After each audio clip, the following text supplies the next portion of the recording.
Good morning, this is Jack from Charles in the Markets, and this is the pre-market webinar for the morning of Thursday, the 31st of July. My disclaimer, I do this for educational purposes only. I'm here to share my technical analysis with you. I hope you can take some of what I'm doing and learn from it, transfer it to your own charts. I'm not here to issue trading signals. Right, most of the year, you can count on the first day of the first trading day of the month to be I will be sending out all the emails over the next couple of days. Don't worry, mate, it's all sorted. It's tomorrow is the first trading day of the month. That's usually reliably bullish. Tomorrow is not reliably bullish. It is in fact a bearish trading day. We get this 2 or 3 first trading days a year, and so that is going to be tomorrow. So not so much on Nasdaq, but it's 38. It's over 60% bearish on both Dow and on SPX. That's actually the last day with a lean until we have a bullish day on the 15th of August. So we've actually got 2 weeks with no lean at all. We've then got 3 bullish days in a row from that Friday. All right, so let's have a look at what's happened here. Now, yesterday I wrote a post and I was talking about this flag here. It then we had a pretty turbulent day. It went a bit lower, but I'll come to that, mate. We went a bit lower, but we've then made a new all-time high on ES. I'm expecting to see a new all-time high on SPX today, and ideally, it actually holds up pretty much into the end of the day, and we get some nice-looking negative divergence, but some okay-looking negative divergence would be fine. But that would give us our negative divergence back on SPX on both the RSI 14 and the RSI 5. So that's going pretty well. NQ made higher highs already. This is probably over the wedge resistance on the chart. The wedge resistance on those 3 charts I posted yesterday are a very good indicator that this is an inflection point. It does not necessarily mean we're going to break down, but we've got a boatload of negative divergence. And one thing I was very encouraged by yesterday was the really good second quarter numbers. I don't think that's going to last forever. Honestly, I think Trumponomics isn't likely to be a big success, and it's not likely to be studied about in 100 years as a work of uncommon genius or anything. But I do think that it would be better from a timing and formation point of view if we actually saw a few more months of the market not going down. And I think the chances of that happening have actually considerably improved. I think where the coming crisis is likely to be about the Fed, not because he's going to fire Jerome Powell. I think that he's been warned off that by the Supreme Court, and I think Jerome Powell is safe until his term ends in May next year. But after that, I think we are going to have someone appointed who is not independent, and I think that's going to cause a big problem. And actually, we were seeing the first signs of that yesterday. Yesterday was the first Fed meeting in, I think, 30 years, since the early 90s, when we had 2 dissents to a decision. And the decision was to obviously keep interest rates steady and not to cut them. And there were 2 dissents to those. Both of those were Trump appointees. This year, I think. Certainly one of them was this year. And both of those, of course, are basically throwing their hat into the ring for basically to be the next Fed chair. They want the job. That's right. So I think I would be pretty surprised if we don't get someone who is a Trump loyalist as the next Fed chair. I think that is going to cause all sorts of problems. But I would like to see those problems in next year, not in this one. And I think what we were seeing yesterday was a big step towards seeing that next year. Not necessarily, but pretty decent chance of that. All right, RTY. We saw weakness here, and we saw weakness on YM as well. This little top broke down and hasn't quite made target. RTY looks as though it might be breaking down too, and it could break down directly from here after hopefully a bit of a rally today, which we're not really seeing, of course, yet on RTY, although we are seeing it on YM. On DAX, I think this is a bull flag forming, and I was very encouraged yesterday. I was drawing it during the bigger picture, and I found this beautiful bull flag channel on the STX. I would like to see this break up. It doesn't necessarily need to. Not all bull flags break up, of course, just like not all bear triangles break down.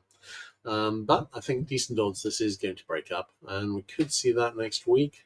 or we could find that we just break down from this, or the Europeans go up while the Americans go down, which has happened pretty regularly as well.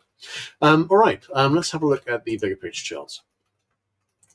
Now, one thing I want to look at today is the daily middle bands. I was talking about this yesterday, but I was talking about it on the bigger picture.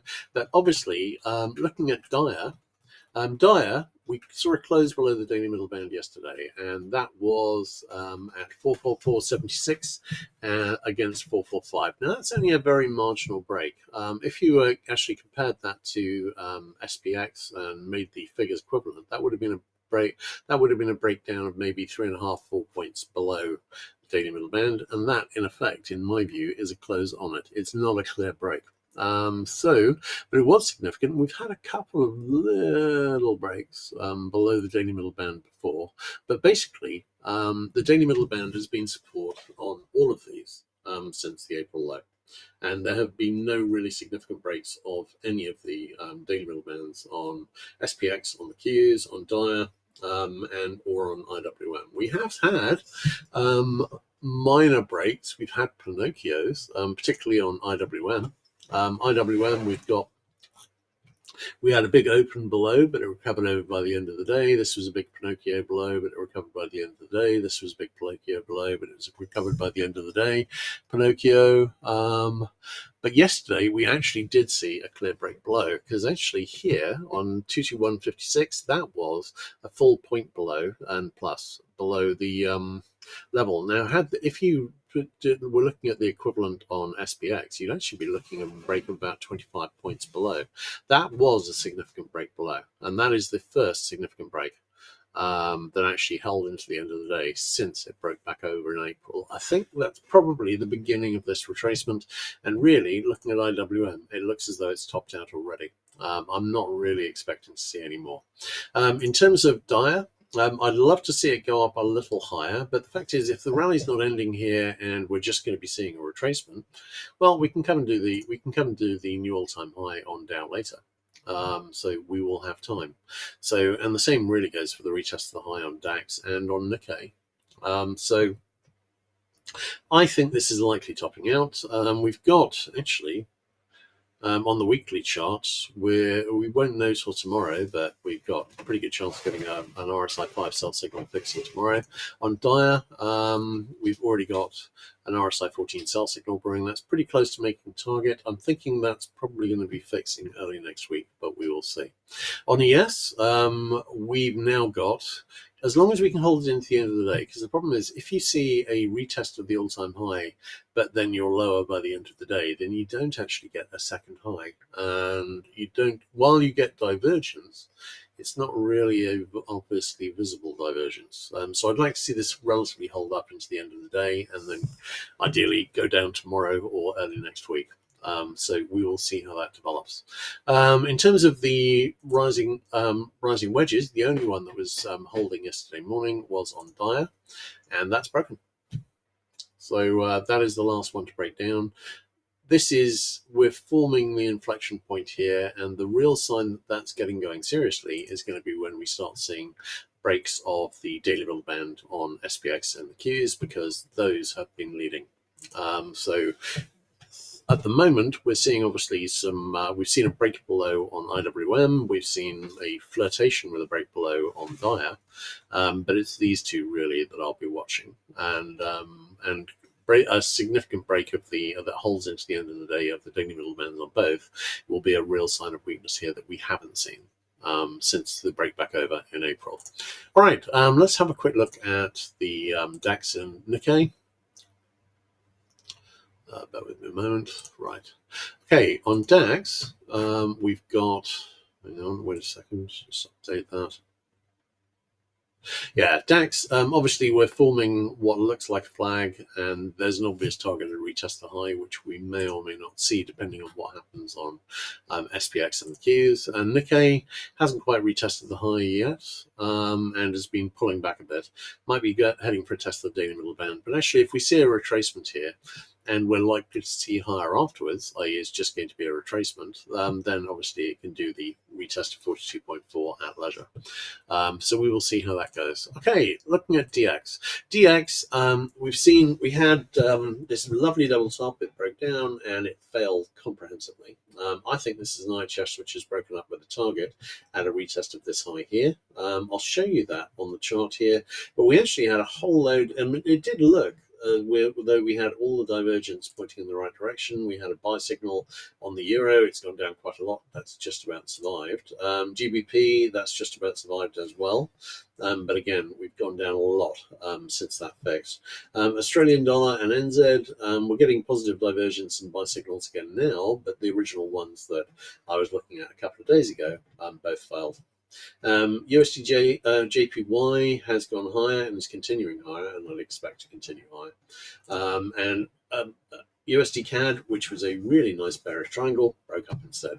30% of the time, they will do that. So this is all really supporting the dollar going higher, and obviously that's got me really interested because, of course, we've got this wonderful setup on the US dollar. We've got this beautiful bull flag. We've got the test of the rising megaphone support. The question is, with these numbers, is it enough to set a move going to potentially get us up into a retest this high here at 114.78? That's what I'd love to see here. Set up a lovely double top and then see that play out next year. When we have a Trump loyalist running policy really badly.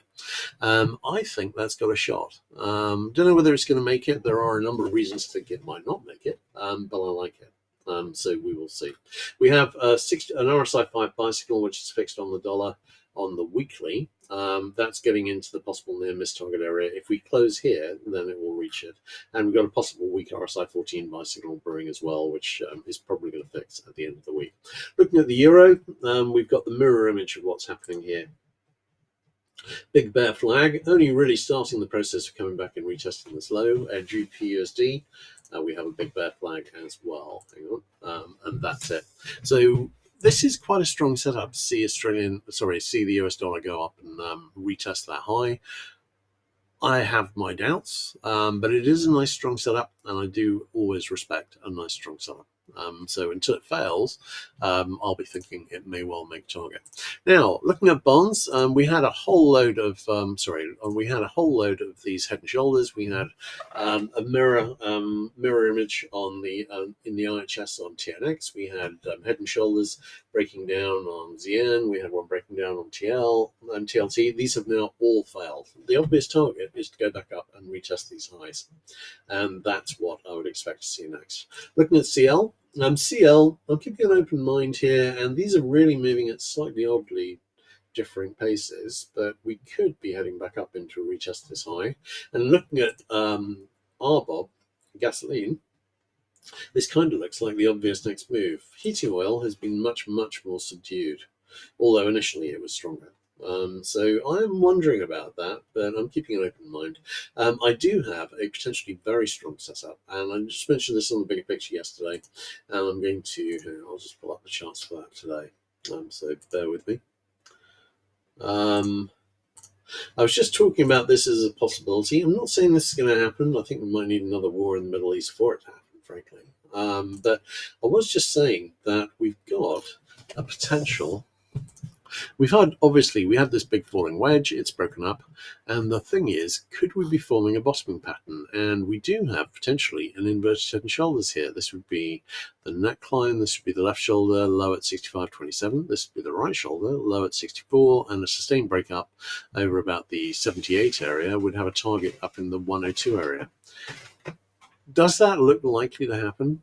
Well, honestly, I've got to go with no. I can't really think of any reason that would happen. But nonetheless, it is an interesting looking setup. Not as strong as the dollar one, but not bad. I'll be watching it, and that could have legs. All right, let's have a look at NG, which has gone down, and this isn't a double bottom, and we've got a 60-minute buy signal fix. So I'm expecting to see a bit of a rally here, and it'll probably be a fairly muted rally if we're going to be continuing down, which is my lean. GC. We've got a little falling wedge here. and that looks encouraging. We've got a 6-minute buy signal fixed, hasn't delivered anything so far, but the minus I would say is that SI, we've got this beautiful level top, and it's broken down, and this is not close to target yet. It would need to get down into the 35.4 to 35.6 area. So we do have a possible 6-minute buy signal brewing. Hang on, it's brewing. Wait a second. But this is choppy, but we haven't reached the obvious target on silver. We don't have an obvious target on palladium, but we could be forming a head and shoulders. But I've drawn it in because it's a possibility. It's not something I'm really invested in. Platinum, we suddenly made target on this possible head and shoulders, which had been forming. No current positive divergence. HG, well, I know what happened here now. What happened was that Trump signed the executive order imposing tariffs on copper. And this was one of these classic moves of this is the initial news that it's going to happen. This is it actually happening. But of course, if tariffs are going on tomorrow, then people are stopping stockpiling and all tariffs are on. So we've got a little bit of positive divergence here. I think really because of the tariffs, this needs to be considered separately. In terms of the precious metals themselves, I've got a promising looking falling wedge here. But silver hasn't yet made the target. But I've got nice positive divergence. We're probably when the buy signal is trying to fix here. Maybe this could be done. But we haven't made the obvious target, and this really was a peachy double top. So I'm thinking we might see some more downside. All right, looking at KC, this looks like a bear flag or triangle forming. I don't have any really good trend lines for that yet, but another high could give me something to work with. SB, this is still a possible IHS, although it's showing absolutely no interest in breaking up, and this is not aging like a fine wine. The longer this doesn't break up, the less likely it is to do so, because the more the head and shoulder pattern's quality will deteriorate. CC, we've got an IHS which is broken up with a target in the 9900 area. That could fail. I've drawn in the line which would be the failure line, and if it fails, then I'd be looking. The most likely target would be a retest of the low here in the 7200 area. CT has broken down. We've got this head and shoulders, double top here, which is now made target. It could find support here, but normally it wouldn't do that. Normally we would see a retest of this low here in the 66.25 area. So I'm leaning towards seeing that, but obviously it may take a few days to reach it. Lumber. This is an uptrend. I've got no obvious resistance trend line here, and we've actually just broken a significant high on the daily chart, weekly chart rather, I think. So I am thinking this is going to potentially give me a trend line when we land at a high, and that could be higher. That could well be higher. On wheat, we have continued down. I'm leaning towards it going lower still. Corn, we've now pretty much made it. Well, we've made it to a test of this. Of the target here for the head and shoulders. We haven't quite made it to the retest of the low 407.5, and I'd be expecting to see that soon. Soy, we did make it to the full retest of the low and to the extended target, so we're done on that. We've got a weak 6-minute buy signal brewing. We will see how that develops, but really I'm leaning towards a bit lower, and if you want to see where exactly I'm looking for, have a look at the bigger picture from yesterday, because I was laying it out on that. Soybean oil, we've got a very nice looking potential level top and a support trend line which is coming up to the double top support. I think the chances of hitting double top support are good, and we could see a breakdown from that, or it could hold that rising support when we reach it. Live cattle, I've got this as strong uptrend, nothing really saying this is about to reverse. Lean hogs, we've got this perfect falling megaphone, and it hasn't broken up yet. While it doesn't break up, we could go further down, and there would be an obvious potential to retest this low here and set up the second low of a double bottom. All right, great. In that case, let's have a quick look at questions. I posted the pre-market instead of the bigger picture. Damn it. Okay, I'll fix that as soon as I'm finished here. Well, after I've got the pre-market today sorted out. All right, that is annoying. No tariffs on copper ore. Yes, he didn't do that. He didn't do that as well. Well, he didn't do that as comprehensively as he could. What he's trying to do is get more copper processing done in the country, which is more intelligent than just imposing them across the board. My concern is that actually we're going to find that, copper is in an awful lot of things. And if we've got things with a significant copper content and you're manufacturing for export, then obviously that tariff will be in the price for export, which is going to put it up. So anyway, we will see how that shakes down. Personally, I don't think that was a particularly smart move, but we'll see how it develops. All right, great. Thanks for tipping me off about the bigger picture. I will fix that in the next half an hour or so. So, all right, great. Cheers, guys. Catch you tomorrow morning. We will have all new monthly pivots tomorrow morning, of course, and I'll plan to have them all ready by the meeting. All right, take care.